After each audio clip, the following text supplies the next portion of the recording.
So we are now live on the internet. Say hello to everyone out there. We're really lucky that one will even work.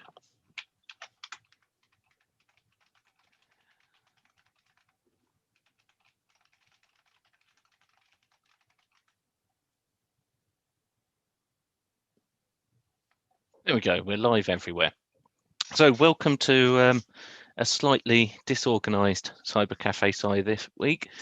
It's not next week, despite my slight scheduling error with Zoom, and we've fixed that now. So hopefully more of you will be able to get in if you were having trouble. This week, we were thinking of saving this until Halloween, but we're doing it early instead. So I'd like to introduce you all to Dr. Charlotte Booth, not Charlotte Church, don't ask, who has written a wide collection of books, specialised originally in mummies, and has recently done a book on the history of the undead, looking at the research and folklore of them. So without further ado, I'm going to hand over to you, Charlotte. All right, great. Hi, everyone, and thank you for inviting me today, James, to talk to you about the undead. Right, I'm going to share my screen with you, just so you've got something pretty to look at. So hopefully you can see this tower block with, as James pointed out, it looks like M&M. It's not, but and this is from a recent movie called #Alive, which is on Netflix.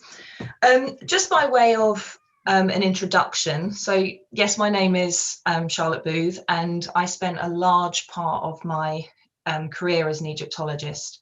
So I was basically writing about all things ancient Egypt, not just mummies, although mummies obviously came into it. About 4 years ago, I left the discipline, and it was quite strange. After publishing 17 books on ancient Egypt, I felt like I had been set free. I could now write about anything at all.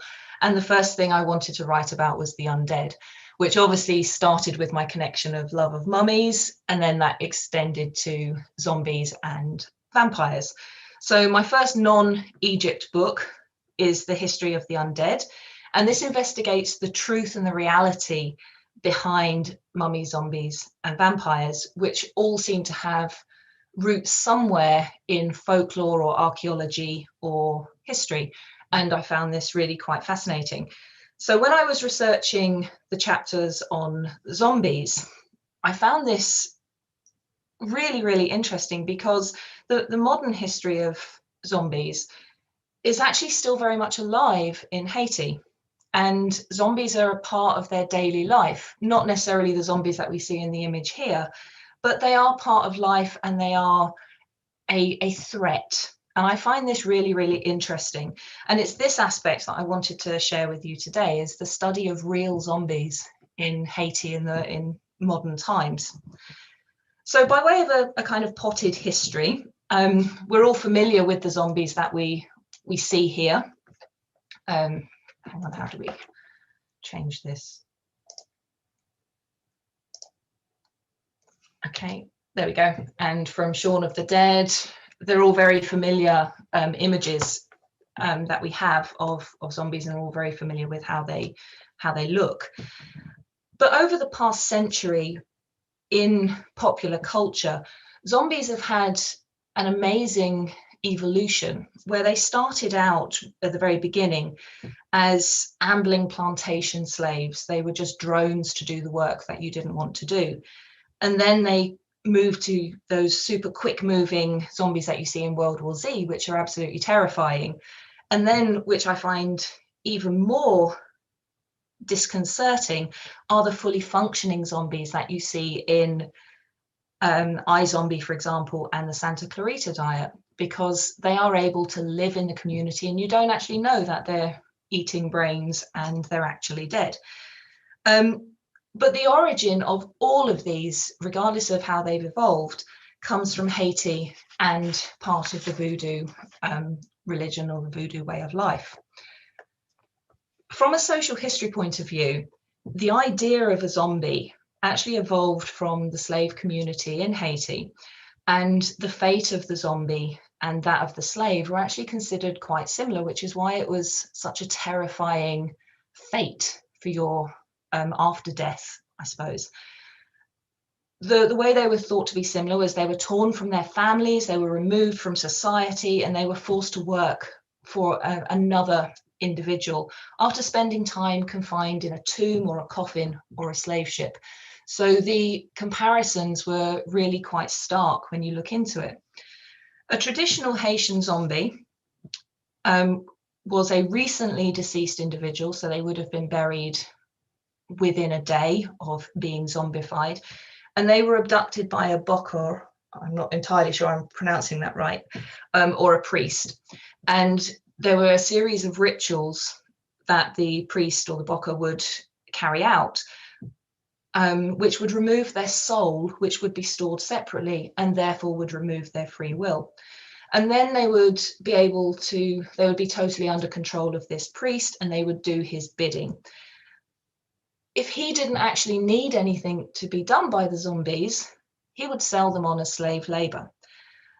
At no point are the traditional Haitian zombies brain eaters. At no point do they really kill humans. They're not a threat to humans. They are a shell. They're a mindless worker. But it kind of gets worse than spending your eternity working for someone else.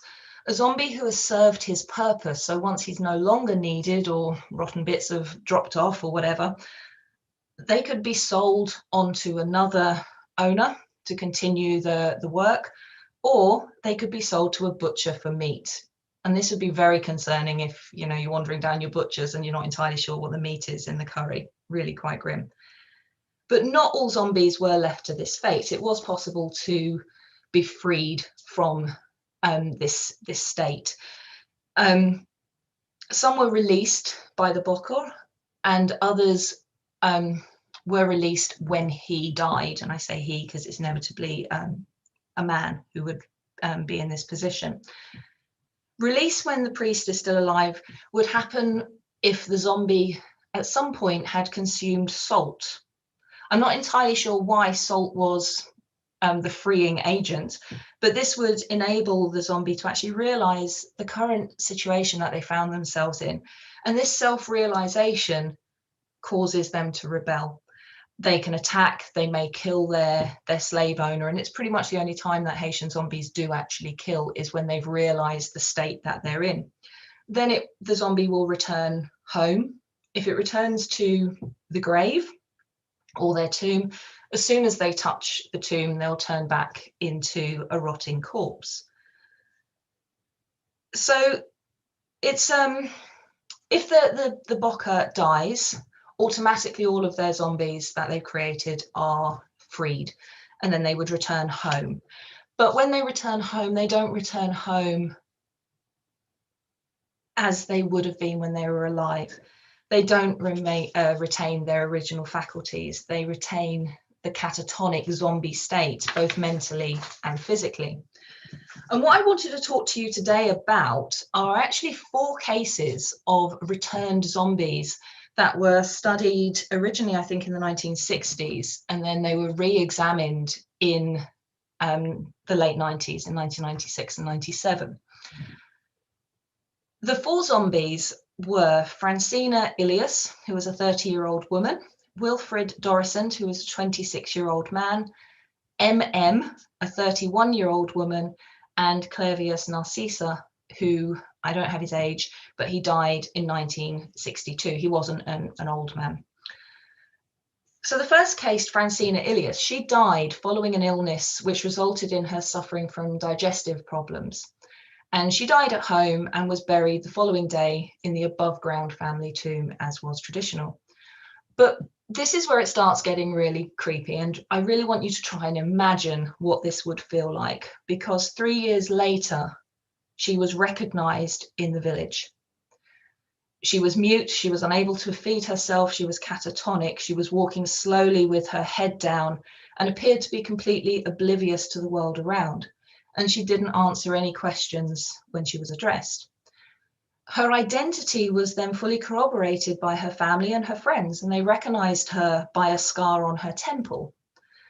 And upon examination, her tomb was discovered to be full of rocks, meaning she obviously wasn't buried in there. And the family immediately accused her husband of zombifying her in a kind of revenge act to an extramarital affair she had had when she was alive. Francina was submitted to a psychiatric unit in Port-au-Prince, and the doctors claimed that she was unremarkable, is the actual term they used, and then gave her the diagnosis of catatonic schizophrenia, which apparently in the region was not an uncommon psychiatric illness. The second case is of Wilfred Dorrisant, who became ill at 18, and then he subsequently died when he was in his 20s. And he was buried also in the above ground family tomb, but against tradition, there wasn't anyone watching over the tomb on the first night. The act of recently deceased people being removed to be made into zombies is so entrenched in their culture that they will have someone actually watch over the tomb to make sure it doesn't happen. And it didn't happen with Wilfred. And then 19 months later, he was seen by his father in the local marketplace. And again, imagine seeing somebody that you had actually buried with your own hands. It really doesn't bear thinking about. Wilfred accused his uncle of actually zombifying him, although he was unable to describe the process that he had gone through or recall what had actually happened over the 19 months since his funeral.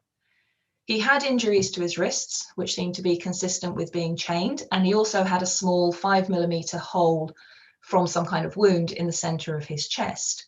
He walked very slowly, and his family claimed that he was unable to do basic things for himself, like wash and eat. Other relatives and villagers also confirmed his identity, so it's not based on the identification of one person. And the uncle was actually arrested and given a life sentence for zombification. His justification was he was jealous of his brother, who was literate and had registered all the family land in his name. And obviously he felt that he had been cheated of his inheritance. In 1991, Wilfred's uncle escaped prison during a time of political unrest. And he was later traced, so in the 90s, he was traced and interviewed about the situation. And he claimed his confession was given under torture and that he was innocent of all charges. But the plot kind of thickens because a female family member who owned the land on which the family tomb was situated actually refused people to go inside to have a look and see what was in there just after Wilfred's return. So unlike the first case where the tomb was full of rocks, the second case, no one actually knows what's inside the tomb.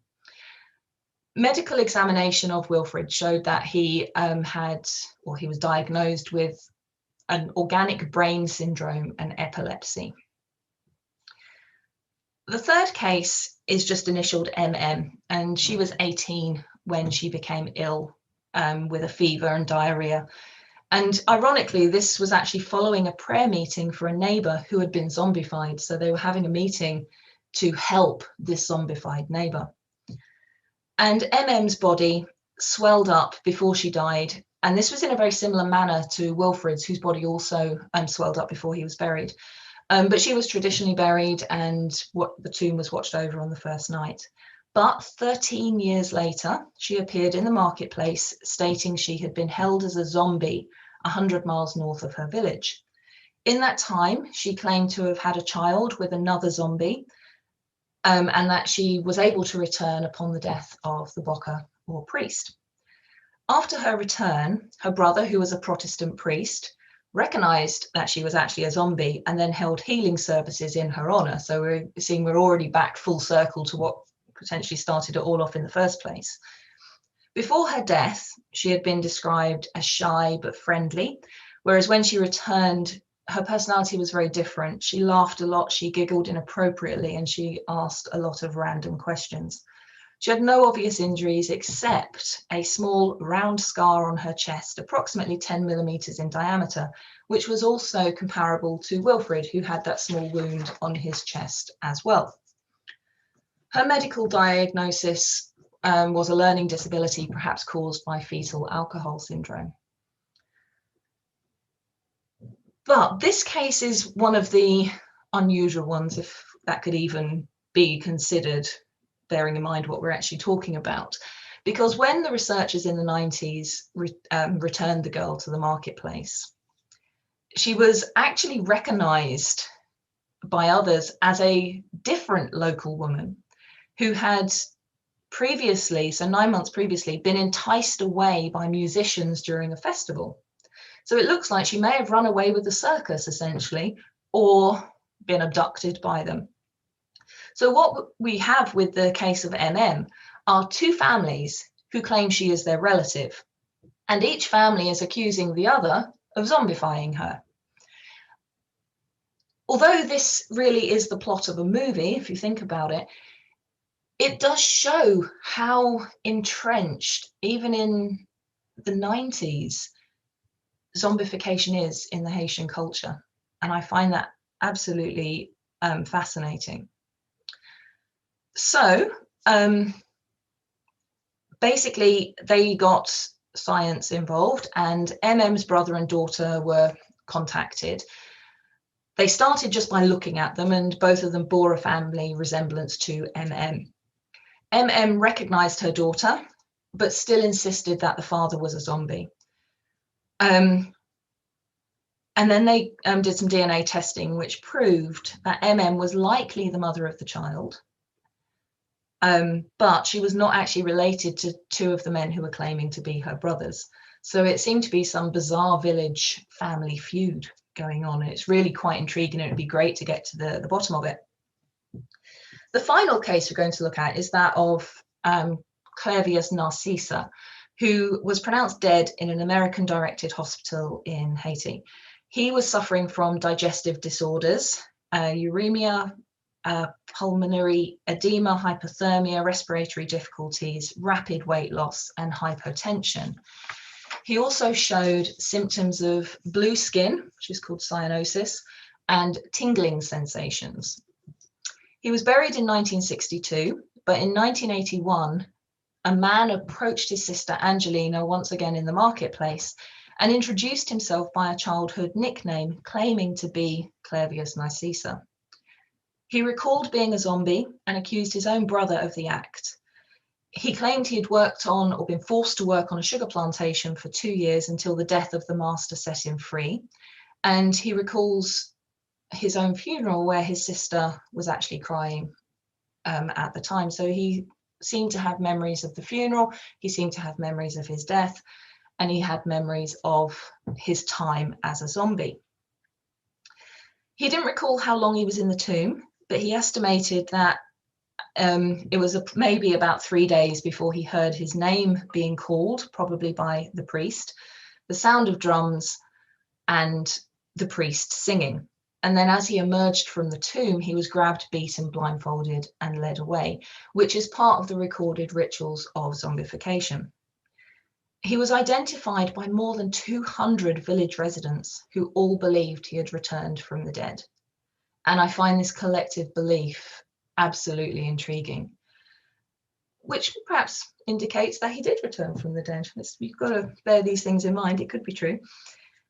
Whether these 4 cases are compelling enough to prove that zombification is real, I mean, it's unlikely, but it is intriguing nonetheless, especially as 2 of the victims, Wilfred and MM, both had these small round wounds on their chests, which couldn't be explained by their relatives or by the medical examiners either.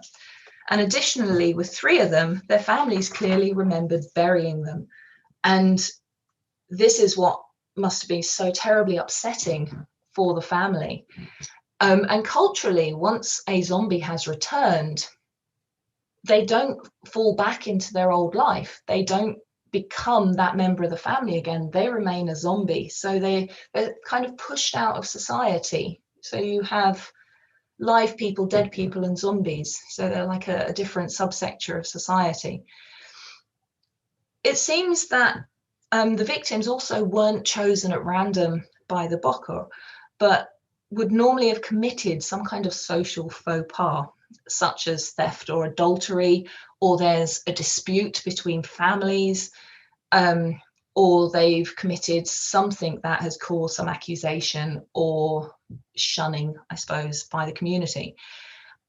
And it seems to be that the threat of zombification following death could be used as a threat to maintain a social equilibrium to wayward members of the community. And as threats go, it's pretty good, you have to admit. So how do you make a zombie? There are various ideas about this. You can either start with a slow poisoning when they're alive, when the person is alive, which will then give the appearance of death to the extent that they would actually be buried. And then a couple of days after the burial, the priest can return and revive them so that they can then go and work for him. So that's one theory. Another is rubbing zombie powder into the skin, so broken cuts on the skin, or one really fascinating thing is to actually sprinkle it over, my mind's gone blank, over the threshold of your house, so on the door. So as you walk through, it gets on the soles of your feet, and if you're walking around barefoot, you might have little abrasions on your feet. And once the zombie powder gets in, that would be how you're potentially poisoned and then go into the grave. Once you're buried, then the rituals are actually concerning removing different parts of the spirit and trapping them in bottles. And once the spirit is in a bottle, the body can be treated as a zombie slave, essentially. So one rather potentially unethical anthropologist in 1980, a guy called Wade Davis, went out to Haiti and tried to do he did do a number of studies on zombie powder and the antidote to zombie powder, which would be applied to people who believed they had been poisoned by a priest. The reason it's kind of unethical is his approach, because he obviously wanted to try it out and see if it worked for a start. But when he was actually dealing with one of the priests, he witnessed the exhumation of a young girl whose body was being crushed and used to make the antidote and the zombie powder. So he was witness to the desecration of a body as well. So he basically got hold of some zombie powder. He bought it from a priest by saying he wanted to make a zombie out of one of his enemies. And the priest is like, all right, fair enough, and sold him this powder. And so he did a study to see what was in it. And there's a whole bunch of stuff in it. I'm not going to go into the Latin names because I will butcher it. If they were in hieroglyphs, not a problem, but the Latin I would totally butcher. But you had 3 types of dried pufferfish, various plant materials, amphibians, including the toad Buffa marinus, which can produce nausea, breathing problems, prickling skin, and can turn the lips a shade of blue. And if we think back to Clairvius Narcissa, he actually had evidence of the blue skin and a prickling sensation. It also contained bits of reptiles, including lizards, spiders, a centipede, a type of worm, as well as dried human bone and flesh. There were 2 types of datura flowers, which are hallucinogens and can cause amnesia, as well as another substance called mucuna pruriens, which also is hallucinogenic, and a tree frog, which can cause temporary blindness or paralyzation. So there's a lot of nasty stuff in there. But the most deadly ingredients were the tetrodotoxin, which is from the pufferfish, or one of the pufferfish. And this is the type of pufferfish that is cooked and eaten as a delicacy in Japan and is known as fugu. And if it's not prepared properly, the tetrodotoxin causes at least 100 fatalities in Japan every year. That's 50% deaths of the people who suffer with fugu poisoning. The other deadly ingredient is actually the datura flower, because although it is a hallucinogen and in small doses was used recreationally, in certain parts of West Africa, it was actually used for criminal poisonings. So we have these 2 very deadly ingredients which could potentially, excuse me, be used to kill someone, or at least get them to a state where they appear dead. However, the doses of these very fatal ingredients were so small that they wouldn't actually be able to kill anyone. The tetrodotoxin as well is particularly unstable, especially mixed with all the other things. And so it's unlikely that it would have had any kind of impact at all.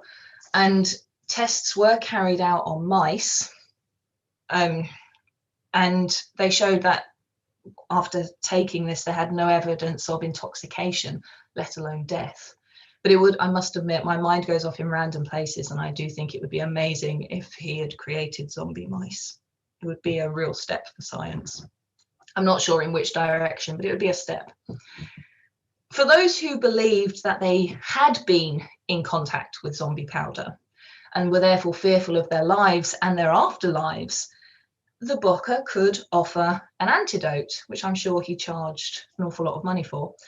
And Wade Davis got hold of this antidote as well, and it contained 6 plants, including aloe vera, seawater, cane alcohol, perfume, and a material from the apothecary called black magic, which we're not sure what's in, but it sounds fancy. So none of these ingredients are going to prevent you from recovering from poisoning or have any medicinal value. So it probably would have been a placebo for people who 100% believe they have had zombie powder applied to them and they're going to die and then have to live a life of servitude. Sadly, all of the work that Wade Davis carried out on zombie powder has an awful lot of doubt cast over it, because it was the only work of its kind. And the only references to it are in his own works. So there are no independent studies around the powders that he brought back. So obviously it can't be verified or replicated, which is kind of disappointing, because for something that seems quite fundamental to Haitian society, or at least an element of Haitian society, it would be great to examine this a little bit further. But whether it is possible to raise someone from the dead or not, or even to poison them so they look dead enough for burial, is almost immaterial, because this fear of being made into a zombie slave for eternity, as I've said, is a central part of Haitian culture, and it had been for a very, very long time, to such an extent that zombification, the act of making a zombie, is considered a crime under the 1883 Haitian Penal Code, Article 246. And whilst the victim is technically alive when the zombie powder is applied and the process begins, it's treated as murder. And I'll quote the text from Article 246, which says, "Also to be termed intention to kill by poisoning is that use of substances whereby a person is not killed but reduced to a state of lethargy, more or less prolonged, and this without regard to the manner in which the substances were used or what their later results. If following the state of lethargy the person is buried, then the attempt will be termed murder." So this belief in raising the dead is so strong, they felt it needed to be written into law. And although it is a very old law, the studies that we're looking at go back to the 90s, which is not that long ago. Maybe things have changed in subsequent years, but that belief is still going to be there to a certain extent. And I appreciate that in 15 minutes, it's not possible to explain all the science behind the reality of zombies. But I do hope that this little snippet that I've given you will encourage you to find out more and perhaps ask some questions. But I do think that this reality of zombies in real life, and if you annoy somebody, they're going to call someone to come and zombify you, I think is a lot more sinister than rotting corpses searching for brains to munch on, because it's real and part of everyday life. So that's my kind of brief introduction to the reality of zombies and the scientific, and I use that term in inverted commas, studies on it. So I'd be interested to hear your thoughts on that. And I hope you're still there and not sleeping. Yep, everyone is still here. People definitely aren't sleeping, and there are some questions. I am just going to point out that I recommend my own zombie recipe, which is 2 measures of rum and 6 of pineapple juice, and then some grenadine. So I highly recommend that one. That sounds great. Does it turn you into kind of catatonic state? It depends how many of them you have. How many have you had? Just 1. Okay. So it's fine. Right. So there are quite a few questions, and I imagine we're going to get a few more, but let's kick off with one from Pete around salt, because that's always an interesting one to me. And it's about the mythology of salt as a purifying substance, keeping off or driving out evil. Could that be something to do with why eating salt was meant to free the zombie? That's actually a really interesting point, because yeah, you're right. Salt was a purifier, and obviously in ancient Egypt, where my background is, it was used for purification, and that. So perhaps it is the idea, because salt doesn't bring them back to life. Salt clears their mind. Salt makes them aware. So I think that's a really interesting idea. And although it's not one that's necessarily been put forward as the reason, I think that's a good enough reason why salt would be the answer. Be interesting to know where that came from. You know, how it arrived in Haiti, and whether it did have a purifying nature in their religion. Sorry, I'm thinking and speaking at the same time. I can tell you're now thinking, okay, is there a book in this about salt and the mythology of salt? Mythology of salt. I'm not sure I could stretch that. But no, a really good question. I think you're probably onto something there. Another one we had was, can you only be zombified if you haven't died? No, I think obviously the evidence on this is very ropey, because you're only dealing with personal records. There obviously isn't the Bocker's Guide to Making a Zombie, but this was one of the reasons why they felt the need to watch the tomb, because freshly dead bodies were basically ripe for the taking, because the idea was the soul was still there. The soul stayed for a few days, and the way to make a zombie is to separate these different parts of the soul. So you've got to get to the body when the soul is still there. It's obviously easier if you start early, which is why you start when they're still alive. But yeah, if you went the day they were buried or the day after they died, I don't think I was going to say I don't think there would be a problem making a zombie, but discussing whether this is real or not, that's probably not the best way to answer the question. We get the idea anyway. Yeah. So halfway through that, it's like, oh god, they think I'm actually an expert in how to make zombies. Right, there are a few more, and there might be some coming in from social media, so I'll keep an eye on those. But from George and Barbara, how many zombies are there in Haiti today? Which I suppose is also, does the culture still exist of this is a threat, this is something that can happen?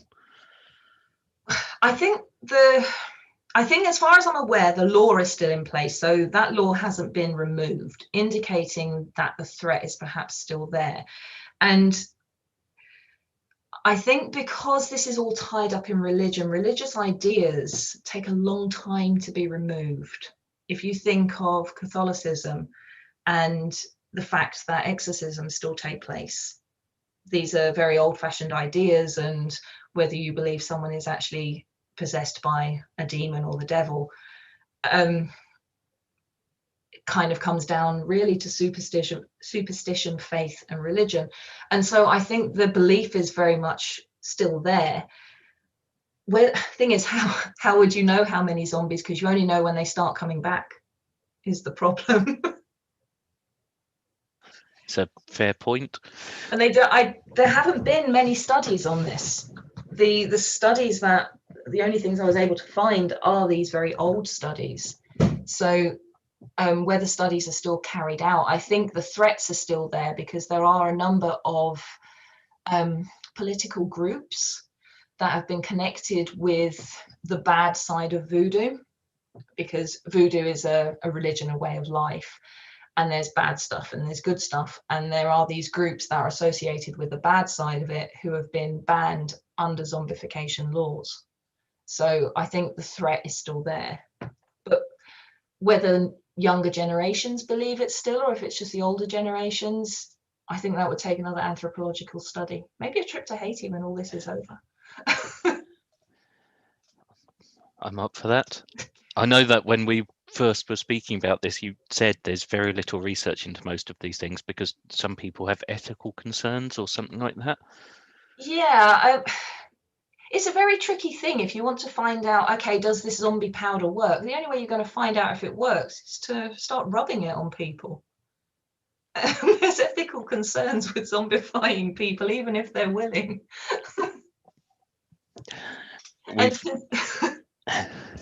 I'm not volunteering. Really, you disappoint me. But also, because the zombie powder contains human remains, there's obviously ethical issues there. And a lot of the voodoo magic, the bad side of voodoo, quite a lot of it actually contains human remains. So yeah, the human body is a very powerful thing after death. Okay. Are all of these cases that occurred confirmed as not zombies? I think you answered this one, but no, they're not confirmed as zombies or not zombies. There's only that one which the identity of the woman is kind of thrown out because two families claim it's her. So that one you could say, okay, we can throw that one out, she's not a zombie. But the other three, where they've been identified by their families who remembered burying them, and that's the bit that I find kind of horrifying. You know, you've buried your Auntie Marjorie and suddenly there she is in the marketplace buying carrots, and it's like, you wouldn't want to see that. It would completely mess with your head. So no, it hasn't been confirmed whether they were or not. I mean, the fact that they were all given some kind of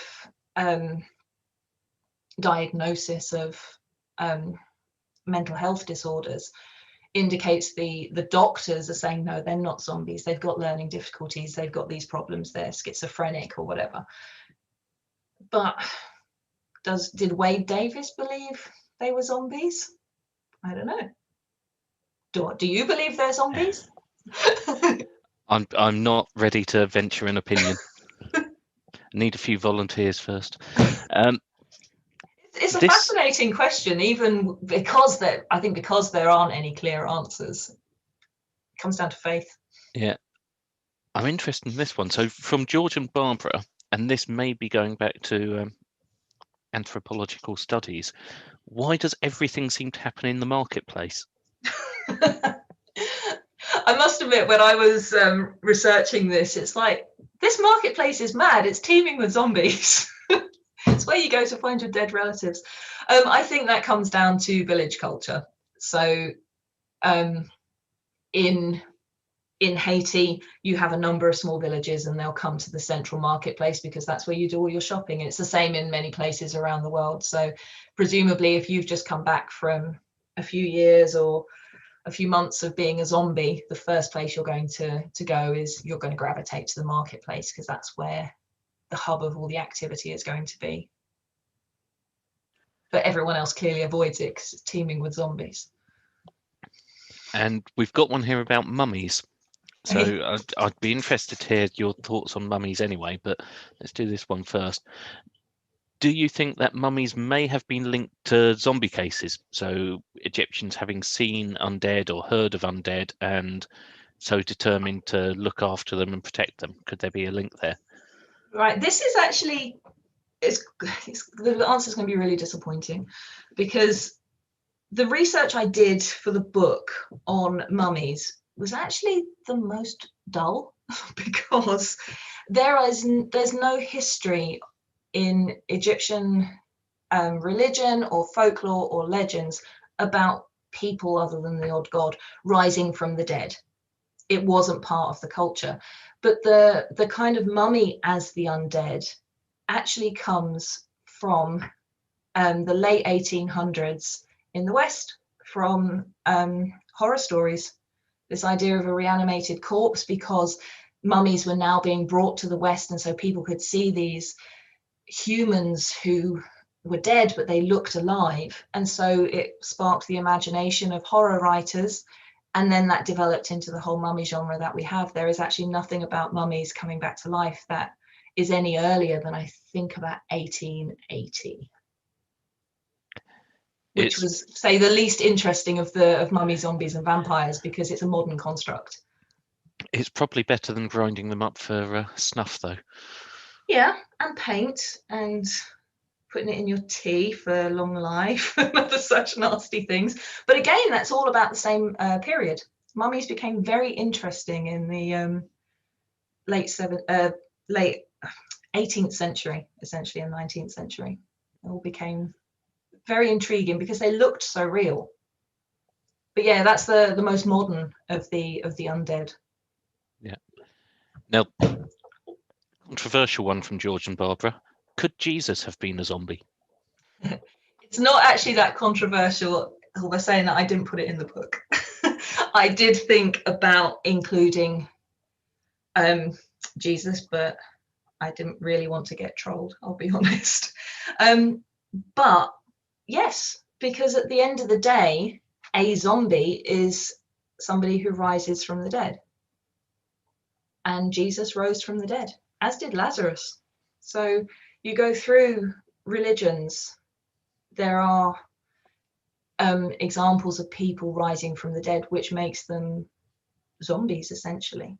But because in our head, zombies look like this, like the image that I've got up, or this, or these kind of people here, they don't look good. That kind of image could be quite offensive, which is why I did leave it out of the book. It's interesting, actually. I'm going to pause a moment before going on to the next question, because you mentioned iZombie and the functional and intelligent zombies that we're now starting to see, so Santa Clarita Diet and so on. Is that almost going backwards rather than doing some modern interpretation and going back to the idea that they are not rotting monstrosities, but basically people with extras or minuses? It's actually, it's thought to be more political than that. It's these functioning zombies have, the idea is that of the enemy within. And it's thought to have evolved out of threat of terrorism. So that you've potentially got this danger within your community that you don't recognize. So well, that's which I think is quite interesting. But and it is, I mean, I love iZombie and I love Santa Clarita Diet, but you think that would absolutely be terrifying if your next door neighbor, who tanned and died, was actually a functioning zombie, and they're just one brain away from going nuts. That's more terrifying than these people that you see on the bottom level of this tower block there, because you recognize them, you can see them, you can run away from them unless they're the super fast ones. Pleasantly horrifying, right? Next one. That is a lot. This is just a double check. Zombification, at least in Haiti, is a deliberate process. Yes. I'm saying that rather hesitantly because I'm sure some potentially could happen by accident, because one of the methods is, as I said, you can scatter the powder so it goes into the feet of the intended victim, because it has to go penetrate the skin in one way or another. What happens if more than one person lives in the house? So you could potentially, I suppose, have accidental ones. But I think the idea is, yes, it's intentional. And normally someone who's a little bit on the outskirts of society for whatever reason. I am just wondering if that idea of the scattering to get it in through the feet was invented by a shoe salesman. That would be one hell of a strapline. And we've got another one here from George and Barbara. which I think goes down the P-zombie route. So philosophically speaking, if we don't have free will, then aren't we all zombies? Well, maybe that's part of the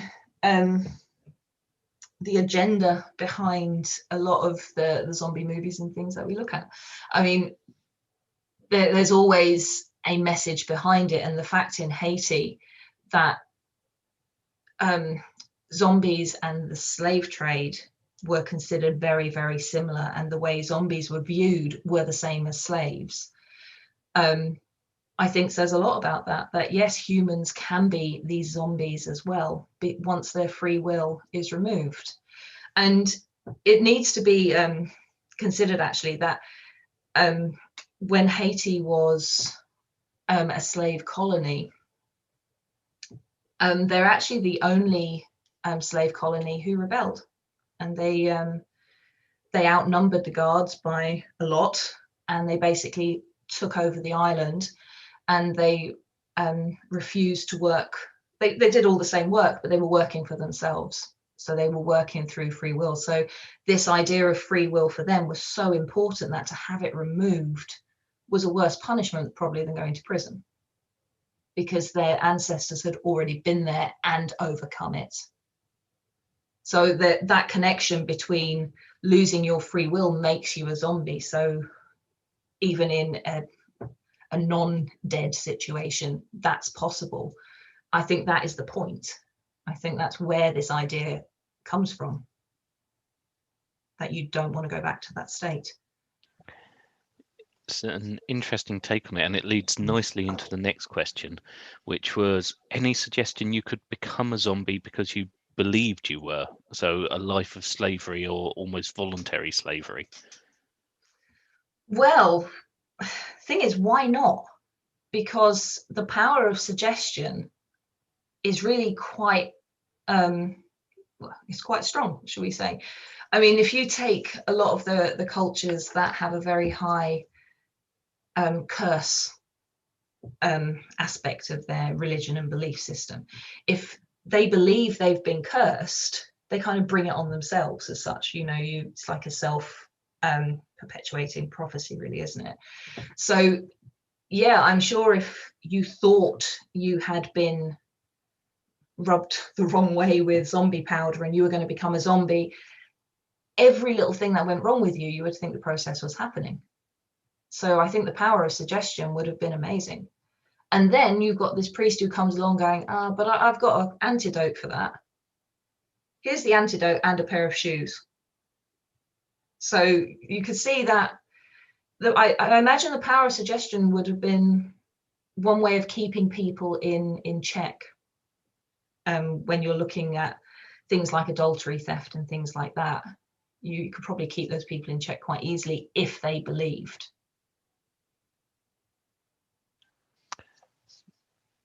Okay. We've got a bad joke about cafe salt, so I'm just going to skip that one. Why?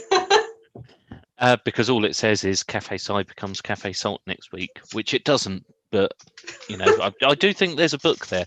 Maybe if you throw in silver as well. I'm sure you could write a book on salt. Salt and its many, many uses: freeing zombies, drying fish, keeping out demons. Keeping out demons. Yeah. Here we go. Do you believe in zombies, or are you just interested in the mythology of them? Who asked that? That was by Chris. Right. No, I don't believe in zombies, but I really wish they were real. In fact, I wish all undead creatures were real, to be honest. Do I believe they're raised from the dead in Haiti? No, I don't. But I do believe that perhaps some are poisoned prior to death to give the appearance of death.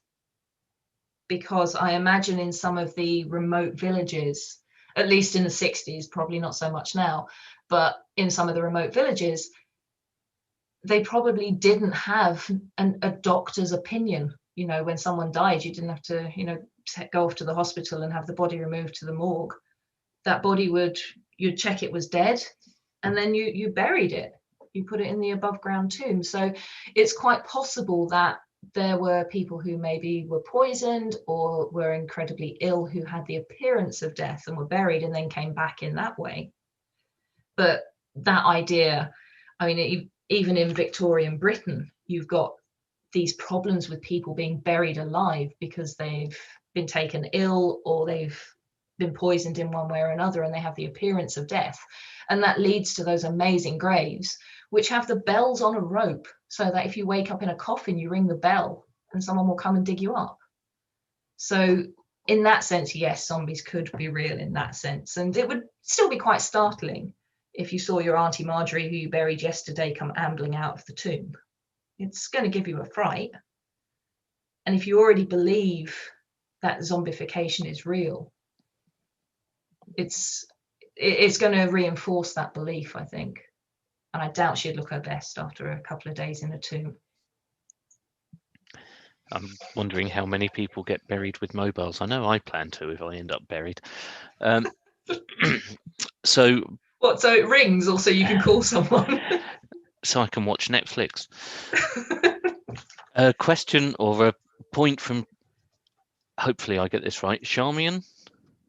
Please correct me in the chat if I'm wrong, but just because there's a law against zombification of people might not stop it, which I think is an important point, that if you're going to zombify someone, the law probably isn't your biggest concern. Oh, no, not at all. I mean, it's like anything. If you think about it, there's law against murder, but it doesn't stop people doing it. It doesn't stop people enjoying doing it. But obviously not lovely people like we have on the chat. But yeah, I mean, just because there's a law there, but it's the fact that the law's there shows that it's a big enough problem for there to be a law, which I think is the interesting thing. It's not going to stop it, because if you believe in the power to raise the dead, getting out of prison is probably not going to be that much of an issue, to be fair. I mean, saying that the law's there, so there must be a valid concern, I will just point out it is illegal to drive sheep across London Bridge. But when that law was made, it was a concern. It's still in place, but... Let's diversify slightly. So vampires, I'm assuming they're the third one from the book. Yeah. Do you think there was actually any reason, justification behind the idea of drinking blood? I know that there's some theories about nutrients and iron deficiencies and various other things, but is there any actual evidence for that, or is it more of a retrofit theory? It's kind of a combination of the two. So the drinking blood as a way of staying alive is a trope that's been introduced over the last century of vampire pop culture. But there is an element of truth in it.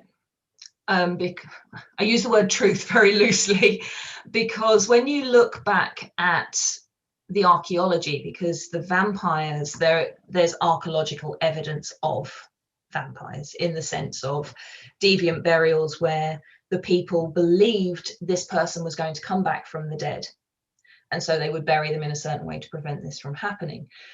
But what that person did when they came back from the dead varied from place to place and the time period. So we're talking essentially a time period of 500 or 600 years, really. Some of them will just come back and hit their relatives, so they'll like batter them. Others will come back and give them cholera, because cholera or plague was quite often blamed on this person who had died of it. But the blood drinking as a vampire thing basically came from them constantly digging up the bodies to check they were still in the grave. And bodies do weird things when they've been buried. I mean, nature, as opposed to, they're doing things of their free will. And one of the things that they would notice is there was sometimes discoloration around the mouth, what looked like dried blood, and they were going, yeah, well, that was because Marjorie came out of her grave last night and she was drinking blood to survive. So that's where that comes from, is where they were actually looking at the bodies themselves and seeing these oddities, which they didn't have the scientific understanding of what happens to a body once it starts to decompose. There are, when you start looking at vampires all around the world, drinking blood does come into it. Again, it varies from country to country, but it's not always human blood. Sometimes it's animal blood. And it's not necessarily for survival. It's more about making them seem evil, or other is probably a better way, because, you know, the nice people in the village don't drink blood, but this creature who comes out at night does. So it was about showing that otherness of the creatures, but it does vary from country to country and the time period as well. But it's only, to be fair, sorry, I'm rambling a little bit.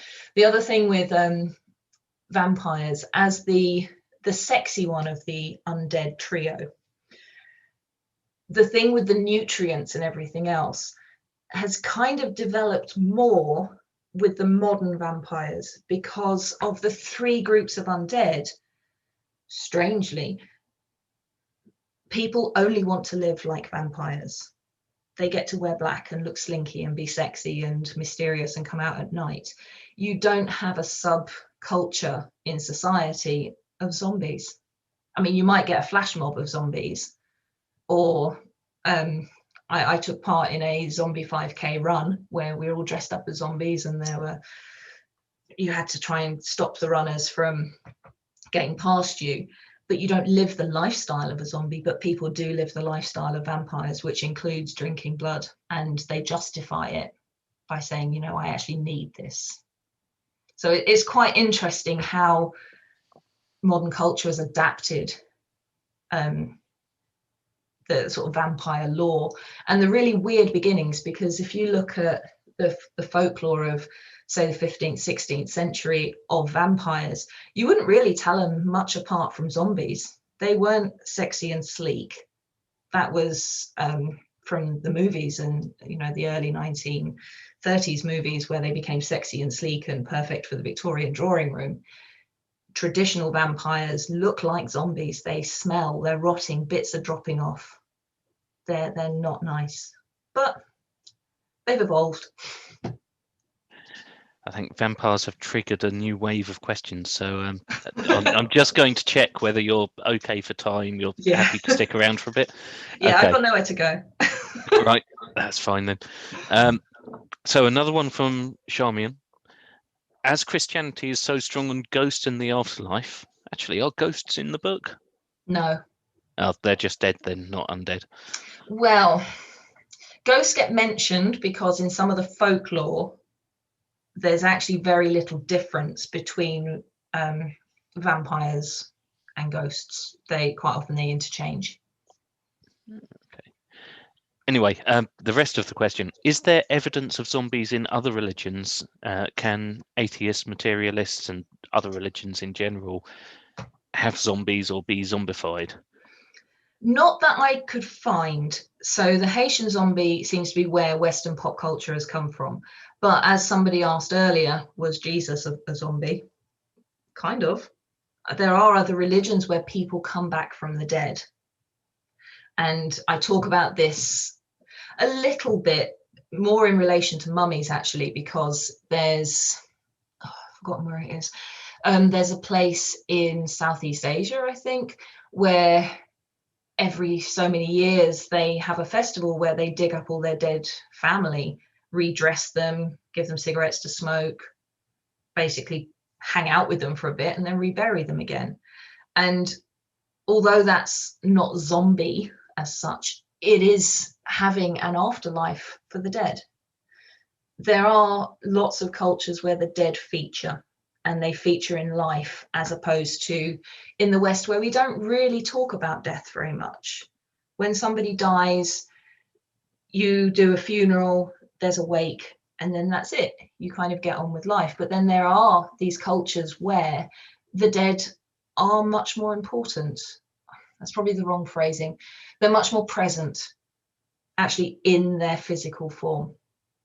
And I find that really quite interesting. But even when you look at ancient religions, so looking at the ancient Egyptian religion, there are sun gods who die multiple times and then come back from the dead. So I suppose you could say to a certain extent they're zombies, but that's already within their mythology. It wasn't part of everyday life. This didn't happen to ordinary people, it happened to the gods. You also have it in Hinduism, where gods die and come back to life. But again, that's not part of everyday life, that's part of the mythology of religion. So what I've tried to do with this study is, where the mythology or the religious stories affect life and the belief systems regarding the undead, that's what I've included, because mythology that has no reflection on everyday life, I didn't think had necessarily the relevance with the physical act of, you know, people doing something to prevent the undead. There's, I hope that made sense. There's also, it's just popped into my head, in the Jewish religion, not so much zombies, but kind of vampires exist to a certain extent, and it's built into the rituals. I mean, I'm not sure if it's necessarily the same now, where when somebody dies, they can't be left alone. So there is a vigil over them to make sure that their body is not left alone, because they could be removed and become the undead. And there's a couple of examples in the book of that. And I've just thought there's a movie on Netflix actually about that, where someone is doing the vigil, and it looks super creepy. But it crops up in religion, but it's whether it manifests itself in practices. That was what I was focusing on more. Okay. And going back to Haiti, actually, I'm going to lump a few together here to save time. So we've got, where did the word zombie come from originally? And we've also got a question about, is there a connection with voodoo? And then, would a Haitian zombie be recognized as a zombie, or just be normal if you didn't already know them? Would you be able to tell the difference unless you knew that they were dead? Right, okay, so I'm just bringing up my notes for exactly where the word zombie comes from, because it actually comes from the African language. Sometimes it's zombie with an M, and sometimes it's also zombie with an N. So I'm trying to find exactly where it comes from, and I can't find it in my notes. This stuff it doesn't stay in my head, unfortunately. The word zombie. Okay, so it basically comes from it comes from the African language, when the slave traders were dealing in Africa, and then it sort of came out in the religion. So it means different things in different languages, because there's a number of African languages, and it means something different. So it in some languages it means deity, in others it means devil. So you've kind of got this juxtaposition that they are, sorry, you can now see that, can't you? Maybe. So you in some things it seems it's a positive, like a god, a deity, in another it's a devil, it's a bad thing. So there's definitely something supernatural about the word, but it comes from part of the religion. But as I mentioned earlier, it is part of the West African voodoo religion or way of life. But, and this is where it gets quite interesting, because the religion of voodoo, which comes from Haiti, is actually now very carefully juxtaposed with Catholicism, because the slaves had Catholicism pushed on them. So what they've done is, a lot of the voodoo gods actually match Christian saints, and they celebrate in very similar ways, and they have very similar festivals and processions, and they celebrate the same holidays, but they just have their own version of the gods. So I'm not suggesting that the kind of cult of zombieism actually has got anything to do with Christianity, but the religion itself is a juxtaposition of a whole bunch of religions kind of put together, because you have slaves from lots of African places coming together in the slave colony, and their religions obviously kind of morph together to become something unique to Haiti. Does that kind of answer the question? I think so. I think that answers everything except, would you recognise a zombie? Okay. See, this is the interesting thing, because I mean, I'm hoping I would recognise one, but you know, if they've tanned and died and they're eating meatballs and not brains, I mean, how do you know? But if we go back to our 4 examples, no one recognized them as being a zombie. Every single one of those 4 examples said, this person zombified me, and actually told them. It's only one of them whose uncle, I think, sure it was the uncle, was a Protestant priest who recognized her as a zombie. But then is the question, did he recognize her as a zombie because he believed they existed, or because she was one? Which we sort of touched on earlier, you know. Okay, and just because we didn't have quite enough existential horror, Pete's got another question, possibly tangential. It's one of the theories as to why Alexander the Great didn't rot for 6 days was that he may have suffered from Guillain-Barré syndrome and essentially been entirely paralyzed before he died from hunger or thirst. Could that be the source of some undead stories, that type of condition?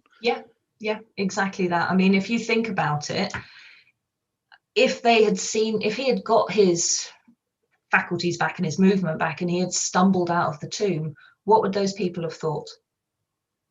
They wouldn't have thought he was ill and he's just got better. They would have thought he'd come back from the dead, because that's what they would be in the back of their mind, you know, superstition and stuff like that. And yeah, so I very much think things like that, where they don't necessarily have the medical expertise to necessarily identify that someone is definitely dead. I mean, in some cultures, if you want to check someone's dead, you stab them in the leg. And it's like, that's not a great way of telling if someone's dead. I presume the idea is if they're alive, they'll say ow. But if they're comatose or whatever, they're not going to. So yeah, very much so. It's that kind of thing, which is quite fascinating in itself. Is that intended to tell if they're dead or make sure? Sorry. I think one or the other, you know. If you really wanted to make sure they were dead, you'd probably stab them somewhere else. Segueing back to zombies, because everyone loves zombies. Everyone does. And another one from Pete. Are there any distinct differences in vampire myths between the standard Romanian Germanic routes and vampire myths from Africa, Asia? I know that there are actually Japanese vampire myths as well, which are quite distinct. So there are distinctions, but there are also similarities. So the similarities being, I'm not going to include zombies in this, because zombies, vampires kind of are very similar. When you go back into the mythology, it's basically someone who's come out of the grave and they're a bit stinky and they're doing bad stuff. So they kind of come under the same umbrella, really. There are distinctions, but the fact they come out at night and they cause havoc in one way or another. So there's one where I can't remember where this one was from. I think it was Western Europe. This guy had maybe remarried, or he was definitely in bed with somebody else, and his wife kept coming back when they were doing what you do when the lights are out, and kept putting him off. And you think, okay, that's a really interesting reason why, you know, your new lover is saying he can't do what he wants to do because his dead wife is sitting in the corner and you can't see her, kind of thing. So you can see some of this would perhaps come from guilt. But then there's Chinese vampires that are kind of comedic because they hop everywhere. Their costumes are from about 17th century and they hop everywhere. So that's quite distinct. You've got others that can turn into animals. You've got some that only hurt babies. They vary from all around the world, but they're also very, very similar. And I think they were used as a way of dealing with things that happened in life that seemed unfair. So, you know, if in a village where infant mortality is really high, you need to know why all the babies in the village are dying. And without medicine and you know, science to help you learn why these things are happening, you turn to superstitions. And if someone you didn't like in the village died, well, they've come back as a vampire and this is what they're doing. And this seems to be a common thread throughout the world, is the person who comes back is marginalized in society for whatever reason. Sometimes it could be that they look different, so perhaps they're from somewhere else, or they've got a disability, or and from the archaeology you can tell some of these that the ones who have the most horrific vampire burials are the ones that are physically disabled. And it's similar with Haiti and the zombies we discussed there. If you're marginalized in society, or you've done something that your village deems inappropriate, you're ripe for zombification. And in the past, all over the world, if you had done something that sets you apart from society, whether it's something you chose to do or just the way you look, that could also set you, make you basically ripe for being a vampire when you died. What is quite interesting in a lot of Western Europe and other parts of the world, vampires and werewolves are also quite similar. I tried to avoid getting into the whole werewolf thing as well, but vampires and werewolves and witches in a lot of cultures are actually synonymous with each other, which is really quite fascinating, because it's almost like there's just a supernatural being who's doing all this stuff. So we're not going to go down the route of asking about the Fae then. No. Right, I'm going to I think 3 undead things is enough without going down all the other supernatural beings. I'm going to cut off the questions for the ones that were asked before 8 o'clock, because otherwise we'll be here for quite a while longer. So that gives you 3 more, and also a comment from George and Barbara, which is that it's a Jewish custom to cover all the mirrors in a house where someone has died, and they believe that that is George and Barbara believe, or have been led to believe, that this is to prevent the spirit escaping. Yeah, they had that in Victorian England as well. That was quite a common thing, was to cover the mirrors. It's quite interesting. Mirrors, I mean, there's a whole book in mirrors, I'm sure. There's a whole lot of superstition around mirrors. I find that intriguing, to be fair. There's a lot of superstition about that. You know, that a mirror can suck your soul in some cultures. Probably when mirrors were introduced a little bit later.